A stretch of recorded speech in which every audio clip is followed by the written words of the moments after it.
Hey there, what's going on? It's Dr. Mike T. Nelson here. I'm back with another episode of the Flex Diet Podcast. And today is just a solo cast with yours truly nerdy. And I'm talking all about the effects of cold water immersion, primarily on metabolic rate. I think there's been some interesting discussions on this, and I wanted to go back and do an even more immersive deep dive into the literature on this again so that you can be updated and decide for yourself if cold water immersion for the purpose of changing metabolic rate is going to be useful for you or not. And if you enjoy this podcast, today check out the physiologic flexibility certification, because a big component of this is temperature changes. Your body is a homeotherm. It wants to maintain 98.6 degrees. I didn't even trust that stat, so I pulled more data on it, and it's probably about 97.7, but whatever. Your body wants to keep that core temperature. It has to keep that core temperature. It can't deviate by more than a few degrees, otherwise you're dead. But we can go into a sauna, we can go into cold water via air also, cold air exposure, exercise in the heat, etc. And we can challenge the body just like you would challenge your right bicep or your pectoralis muscles on bench press Mondays in the gym. It's really the same idea.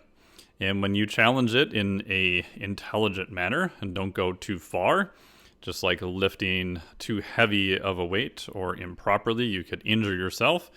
If you're following immersion in cold water or exposure to heat, and you do it in an intelligent manner, you will also see adaptations, right? We all know of times when you were more acclimated to the heat. It seems easier. In the past, we've gone to our good buddy Dr. Ben House's place, Flow Retreat in Costa Rica. And most of the time when I've been down there, it's been in spring. And normally it's not very warm in Minnesota then. So I tend to not do very good in the heat down there unless I've done some specific sauna work. And you've had this experience if you live in a cold climate, such as Minnesota, Canada, Midwest, Northeast, Northwest, etc., or even different parts of the world. We've got people listening in from all sorts of northern climates, that when it gets to a warmer temperature in spring, it's t-shirt weather. It's time to run around in a t-shirt, even though that temperature may be 10, 15, 20 degrees Fahrenheit below what it felt like in fall. So just that little bit of exposure when you're outside during the winter, you adapt to the colder temperatures. So in the Flex Cert, we cover temperature as one of the main ways you can challenge your homeostatic set point of your body. So homeostasis, that is the point where your body wants to stay happy and it will defend that. The other three key areas are pH, and then also fuels, which would be glucose and ketones. And the last one is air, oxygen and carbon dioxide. This gets into breath holds and breathing fast, some kind of Wim Hof type techniques and other things. The reason you want to train these systems, which I don't think get trained all that often, is that it's going to enhance the resilience of your body and allow you to recover even faster. And again, in my biased opinion, I think this is also probably one of the best ways to increase your longevity.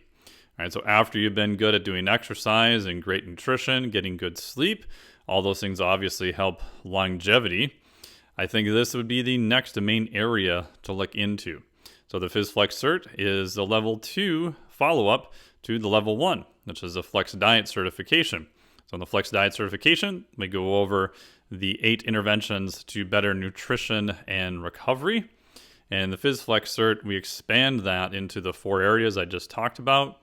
And the action items, so what you would actually do, include everything from cold water exposure, like taking a cold shower, being outside when it's just a little bit cold, heat, breathing techniques from breath holds to breathing really fast, box breathing, many different ways of doing breath work. Also, pH changes, which can be done by lower intensity exercise or especially high intense exercise. Some things such as blood flow restriction training, that's going to alter the local environment in the muscle. When you should consider doing a ketogenic diet, even if you are a healthy individual. And when you consider bumping up glucose and carbohydrates even more, especially for performance. So all that's included in the Phys Flex certification. It is open today, which is Monday, April 4th. So go to physiologicflexibility.com for all the information there. It will be open for 1 week until April 11th, 2022. So go to physiologicflexibility.com and enjoy my solo cast here of me ranting away with data about the potential effects of cold water immersion primarily and its effect on metabolism. Is that even true? So claims of boosting your metabolic rate by 350%. If it is true, what do you have to do to get that kind of bump in metabolism?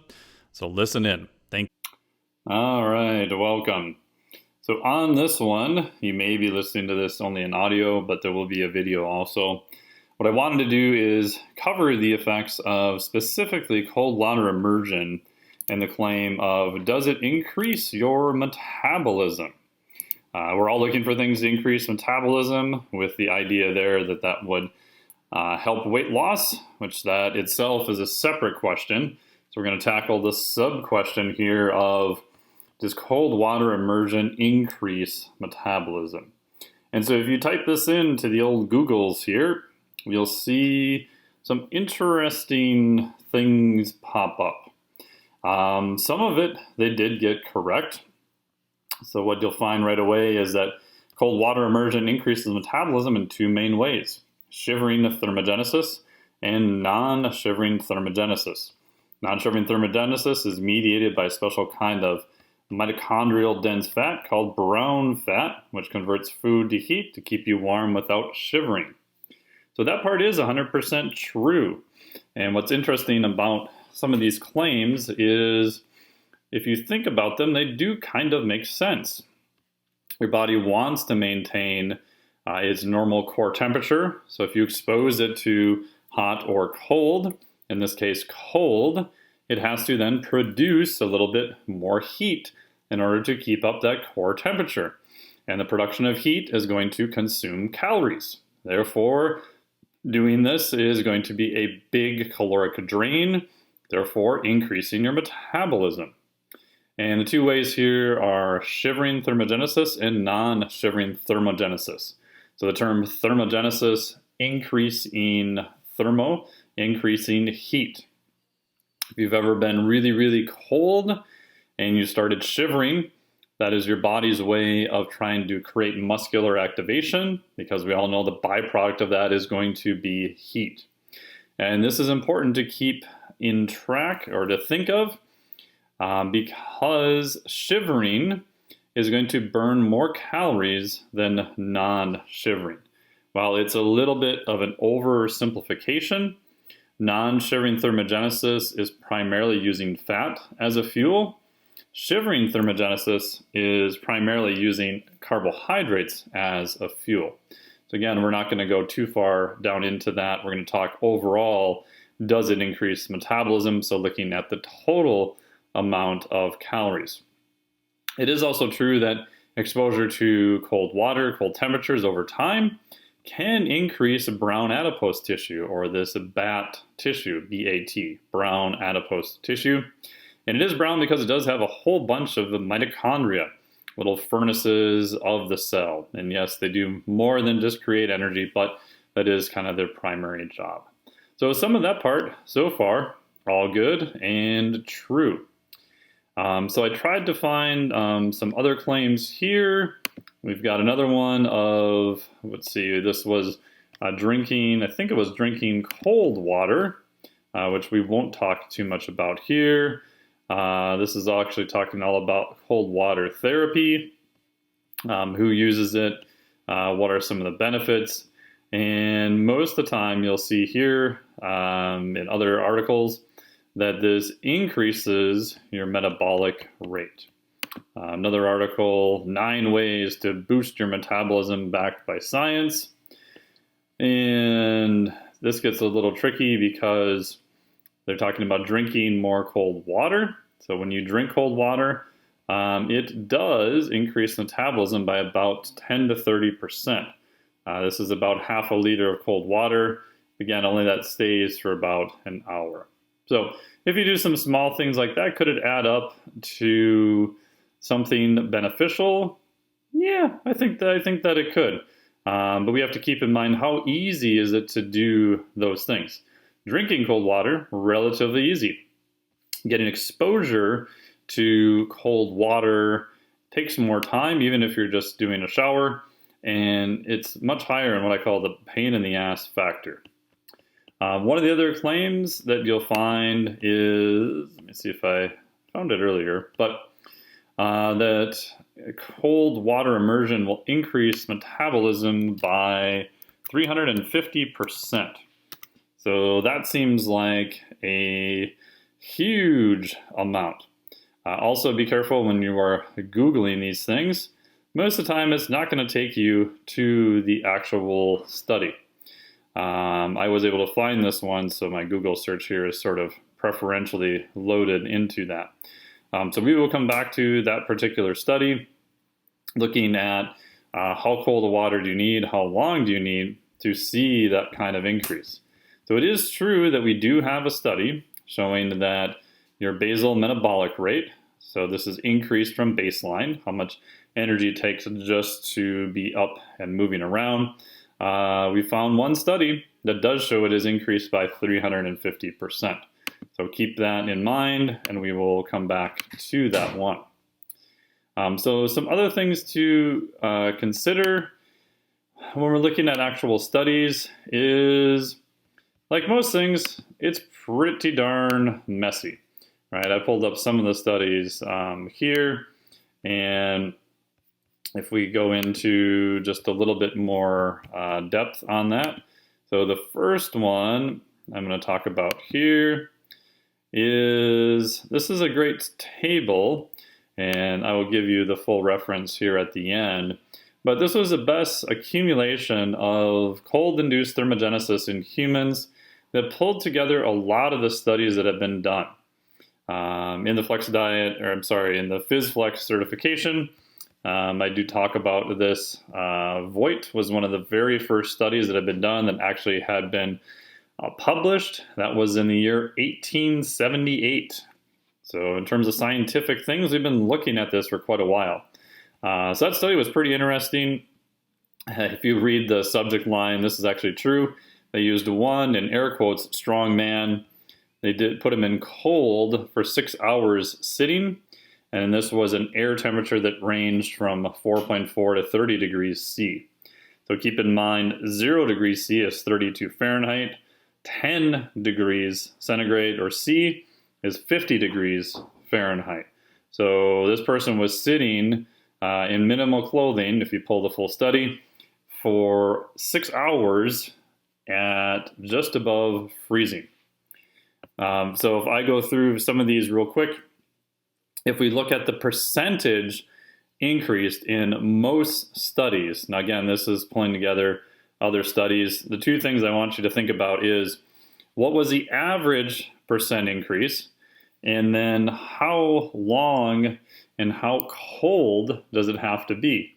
Now again, keep in mind, some of these early studies, and a lot of them are done with exposure to air. So you could argue that if you're doing exposure to cold water, which we'll get into, you can decrease the amount of time, right? Because we know that cold water, like water as a medium compared to air, is going to pull heat away from the body really, really rapidly, especially compared to air. So what you may not know is that my master's thesis, I did a master's in mechanical engineering, and I initially did study biomechanics, but my thesis, because I could not find research funding for biomechanics, I actually did heat transfer. So I did heat transfer, making a computer-generated model of a big monkey head. and we shot the monkey head with these very high gigahertz microwaves, and we looked to see on the computer-generated model how much deep tissue heating we saw in the monkey. Turns out we didn't really see a whole lot. So all that to say, I have a fair amount of experience of looking at heat transfer rates in humans, or I guess you could argue monkeys. So if we're looking at here, percentage of increase, I'm not gonna, so Swift, 1932, 11% increase. This was about 1.2 hours supine in air of 2 to 24 degrees centigrade. A couple other studies saw 0 increase. Granted, they used a small number of people, 2 in most of those studies. Again, that was air exposure again. Next study, 7.5% increase for what they called responders. So in that study, they divided them into responders versus non-responders. That was actually 13 women. Most of these studies were men, but not all of them. And that's 2.5 hours supine. Air temperature a little bit warmer, 22 to 35 degrees. And that was Dubois in 1952. The other one 7%, another one 5%, another one 8.5%. And again, these are all percentages of average increase in what's called cold-induced thermogenesis. Most of them here 10, 5.1, 2.8. Here's one who compared lean versus obese. 13.7 for lean, 17.2 for obese. Another study here, 1% increase, 5.9%, 3.5. So you get the gist here that most of the percentages of increased here are relatively small. We're not seeing huge increases, and most of the time, because this is air exposure, it is going to be quite some time, right? Now, some of these didn't use super crazy temperatures. We've got a couple, like this one used 5 people, saw a 6% increase, and they dropped the air temperature for 24-hour daily living between 19 to 24 degrees centigrade. That's published by Lee, 2014. In terms of methods to analyze this, the next way we can divide them is by using something called a portable metabolic cart. The early version of this used something called Douglas bags.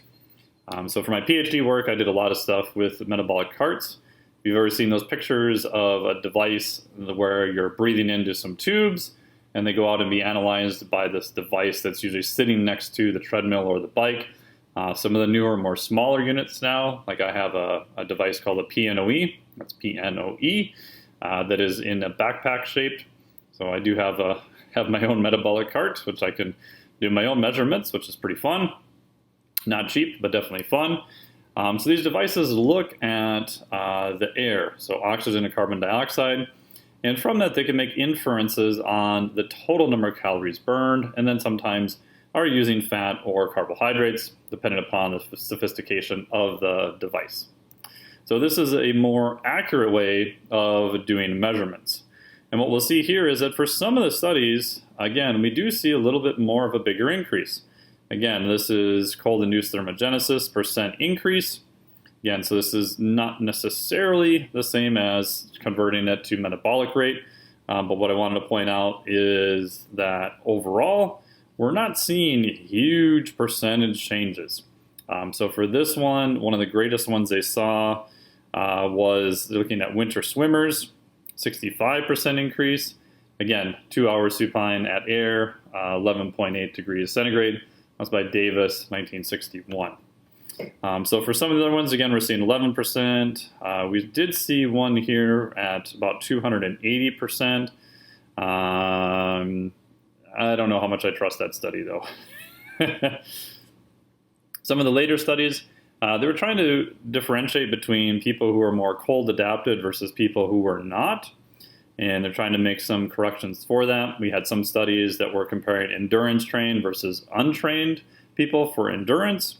We saw an 11.8% increase for untrained and 8.0% increase for trained individuals. And this was actually trying to account for the point at which they would start to shiver.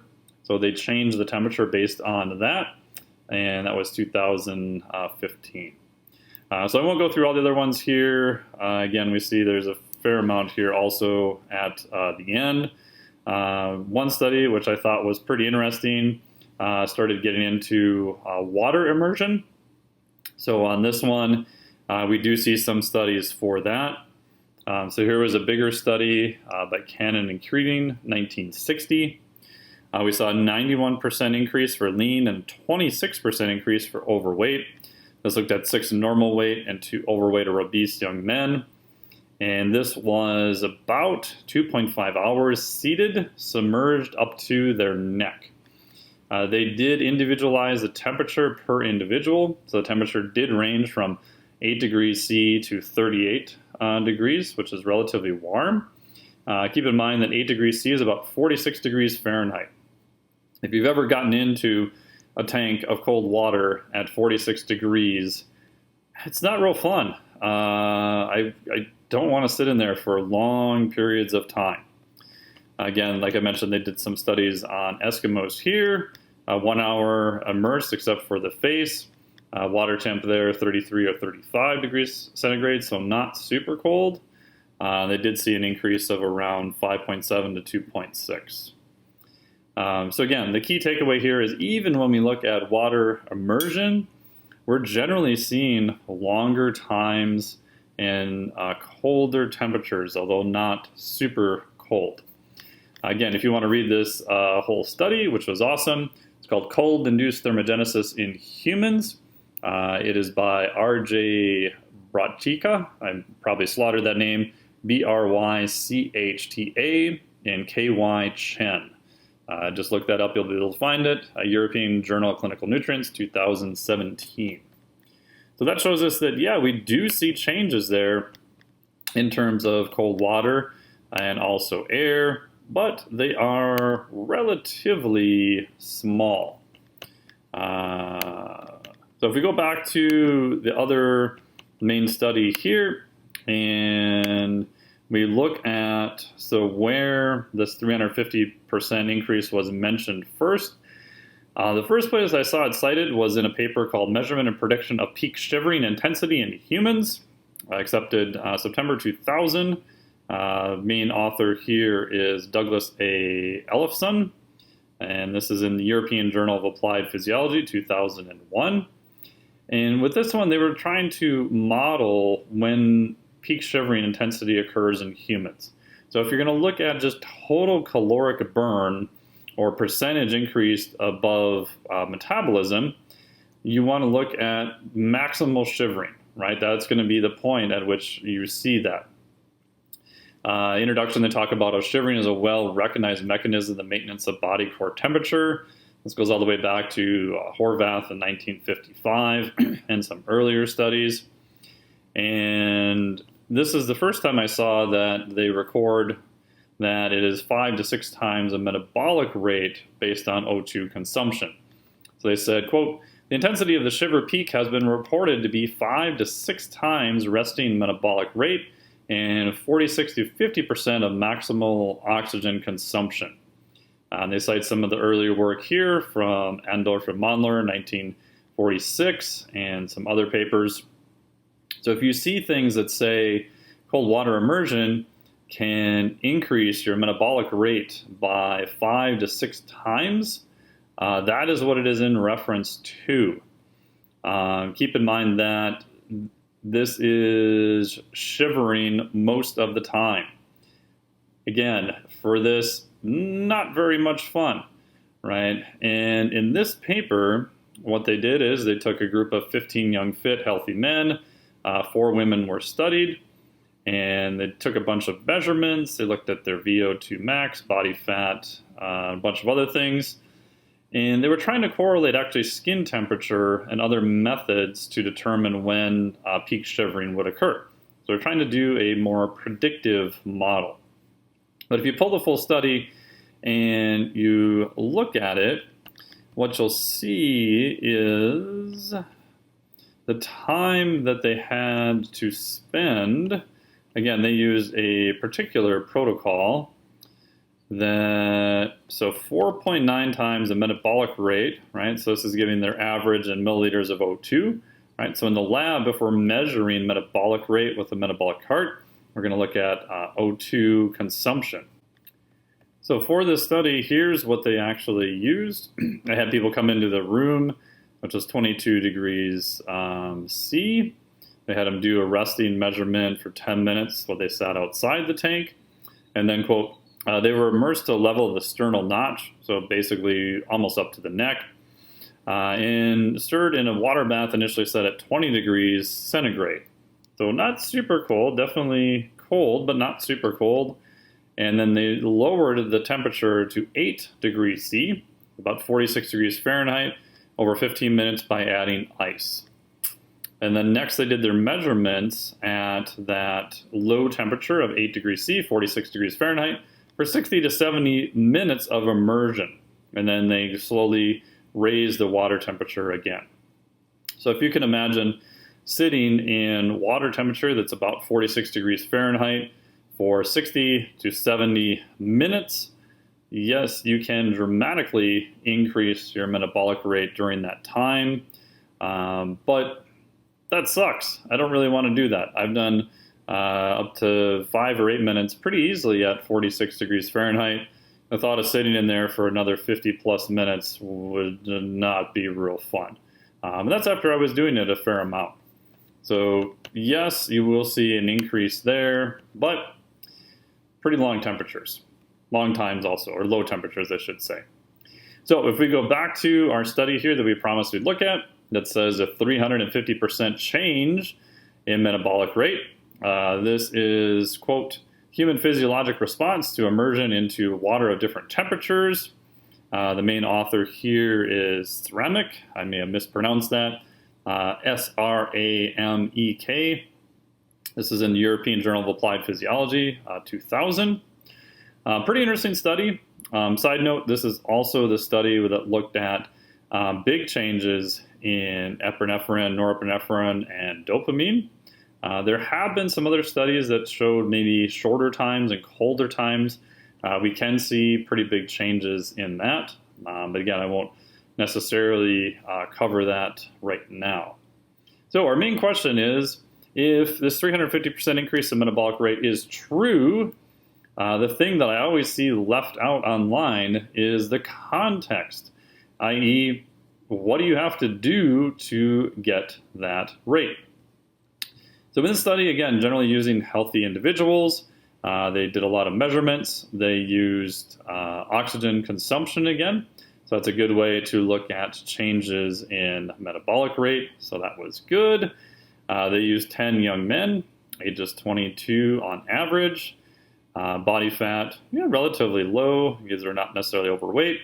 VO2 max or peak of 56.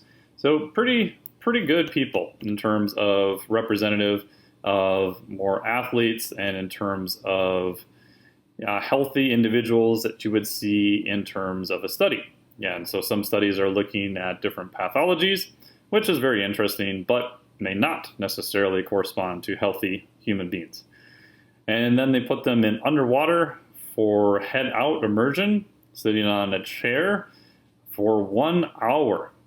Another interesting part when you're reading studies is the water constantly moving, or do they move the water? You will build up a little bit of heated water next to your skin if you are not moving. If you've ever gotten into super cold water, you'll realize that you don't want to move. And the second you move around a little bit, it feels a lot colder. That's because your skin is heating up and transferring energy to a thin layer of water next to you, this kind of thermal barrier. And when you move, it disrupts that barrier and you get much colder. This is why things like wetsuits work so well. So wetsuits have different thicknesses, and usually you can buy them in terms of the seams are sealed or not. It's a way of looking at how much water is going to be exchanged between you and the environment. The thicker the suit, the more sealed the seams are, the more you can heat up that thin layer of water next to the skin, and it will help keep you warmer. So similar idea here, but we're not looking at anything that's keeping that barrier in. So as soon as you move, disrupts that barrier immediately. So in this study, the water was stirred manually every 2 minutes. During the immersion, the subjects only wore swimming trunks, and they did have them rest beforehand. Did a bunch of other measurements and everything else. So that part, interesting. They also collected a whole bunch of measurements and everything else. And they did this study over different water temperatures. They did 14 degrees, 20 degrees, and 32 degrees in random order with 1 week interval between each one. So again, for our reference point, 14 degrees C, 10 degrees C is about 50 degrees Fahrenheit. So 14 degrees C is cold, although not ridiculously cold. I think that is definitely more manageable. However, you're looking at an exposure time of most of your body here for about 1 hour, right? So yes, you can see an increase in metabolic rate. Yes, that is true, at least based on this study. True is always relative, but that is what they did show in this study. However, you're going to need a place where you can be most of your body exposed to water. You'll need to move around every couple of minutes.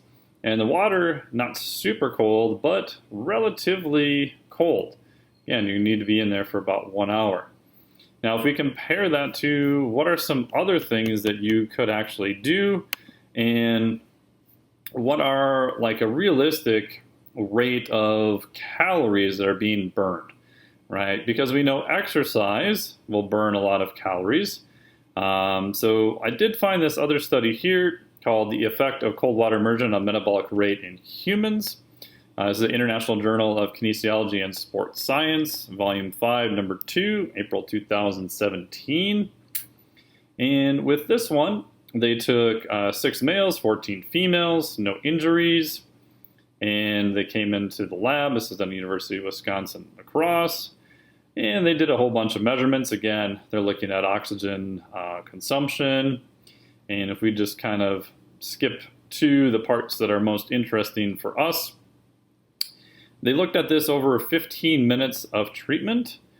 And the temperature, let's see, that they used here. Let's see, let me double check the temperature. The temperature they used was waist-deep cold water at 9 degrees centigrade. So about 48 degrees Fahrenheit. Pretty cold, not horrible, but pretty darn cold. And what was nice is this converted to mean energy expenditure. And if we look at the little graph that they have, and interesting enough, mean energy expenditure went down a little bit the longer they were exposed. Again, this is just looking at what was it if you take a sample every 5 minutes. If we take the highest amount, and we assume that would be around that point for the whole time, it was lower, it is 2.43 kilocalories per minute. So if you did this for 10 minutes, you would burn an extra 24 kilocalories. Really not that much, right? Now again, you could argue, is there some other effect of this after you get out? Maybe, some studies have looked at that, but generally once your skin temperature has re-warmed up, there's not too much of an after effect. Again, if you're getting crazy and you're doing really cold levels and you're almost shivering, maybe there is some carryover effect for a couple hours at best. Again, the data in that area is almost non-existent. I had a really hard time finding anything related to that. What was interesting, though, is that they published the changes in metabolic rate during the 5 minutes and beforehand, and then the 15-minute cold water treatment. And you see a pretty high amount of variability. Now, again, this was not necessarily total per se, but we see it range anywhere from, like participant 10 here was at 3.61, and one of the lowest ones for the cold water block was at about 1.73. So what's interesting to me is that we do see a fair amount of variability from one person to the next, but it wasn't massive. It wasn't a huge effect. We're not seeing, 5 or 10 times different effects. Now keep in mind that the average for the baseline for most people here is about 1.5, right? So this is not an absolute. We're seeing a change. For example, participant 1, 1.63 kcals per minute at baseline, and then 5 to 10 minutes later, 2.6. So they are definitely going up. What's interesting is that almost all of them over time went down. And if we do look at the treatment afterwards, so they used a 5-minute post-treatment measurement, they were staying elevated over baseline, but even at that point, almost all of them were starting to come down. So this is some data to show that it does stay elevated above baseline, but we're not seeing massive elevations above baseline staying for long, long periods of time. If we compare it to exercise, and again, I'll give the title of what the study is from here. Most people would say if you're doing an intense, say, CrossFit workout, and that's what they did in this study, which was, I think, a PhD or master's defense.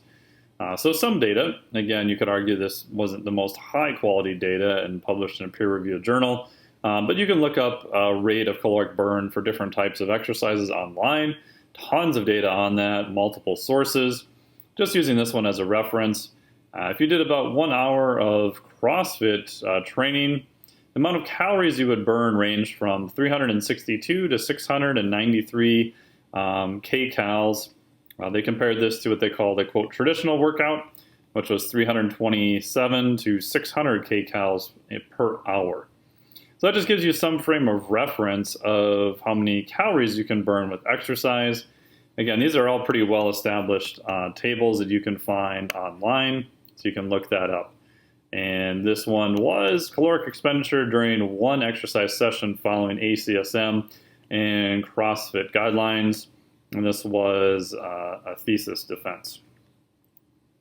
So the takeaway here is that, yes, you can see changes in cold water immersion with relation to metabolic rate. The caveat is you have to be kind of careful reading just the abstracts without the context. So for the main study we talked about here, if you read the abstract, sounds amazing, right? So we have here cold water immersion at 14 degrees lowered rectal temperature and increased metabolic rate by 350%. Plasma, noradrenaline, and dopamine concentrations were increased by 530 and by 250% respectively. So again, super interesting, but the abstract here doesn't necessarily tell you how long you were there. It does at the very top, which is kind of removed. This was for a duration of 1 hour. So if you have a lot of time to kill and you like being miserable and you like shivering, you can increase the metabolic rate using cold exposure. However, for just a simple caloric burn, I don't think it's all that useful. I do like cold water immersion. I'm actually a huge fan of it. I do think it has a lot of potential. Again, in the Phys Cert, I cover all sorts of things from effects on exercise performance, hypertrophy, what parameters, how would you set everything up. But I didn't go super hard down the metabolic total calories burned area because I don't think most people are going to sit in a tub full of cold water for an hour and be miserable. There's probably a lot of other things you can do. If you look at air exposure, you're going to need to sit in a very chilly room with minimal clothing for many, many hours. Right? Now, you could argue if you want to drop your temperature at home to a super cold temperature, and those can add up to changes over time, maybe. But I do think there is some benefits to cold water immersion, potentially for aerobic performance, which is modified via something called PGC1 alpha. There is some interesting things on athletic performance. There is some big caveats related to hypertrophy, adding muscle mass. Super interesting stuff with changes to metabolism, especially fat use, brown adipose tissue, glucose, how well your body can use that. So I am a big fan of cold water immersion, and especially just train your body to do hard things day in and day out. So I am a big fan of cold water immersion. However, to bump up or to increase your metabolic rate, it is true, but the parameters to do that, I don't think are a very good investment of your time for most people. So there you go. That's probably like trying to use a sledgehammer to kill a mosquito. Way more information than you probably ever wanted to know. Thank you for sitting through all the studies. And the reason I wanted all the quotes and stuff from the actual studies and had them pulled up in the video is so you can go back and read them yourself and see where they actually came from and make sure that you do understand the context. Thank you so much. Thank you so much for the podcast and listening. Really appreciate it. If someone you think would enjoy this podcast, please send it over to them.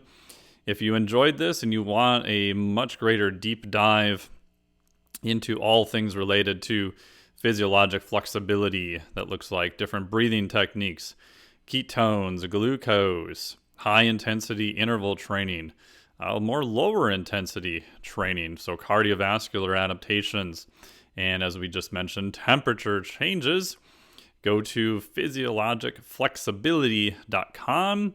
The Phys Flex Cert is now open as of today, which if you're listening to this on the day the podcast came out, is April 4th, Monday, 2022. It will be open until April 11th, 2022. If you're listening to this outside of that time, you can still go to the same link and it'll put you onto the newsletter waitlist for the next time that it opens. I'm super happy with how the certification turned out.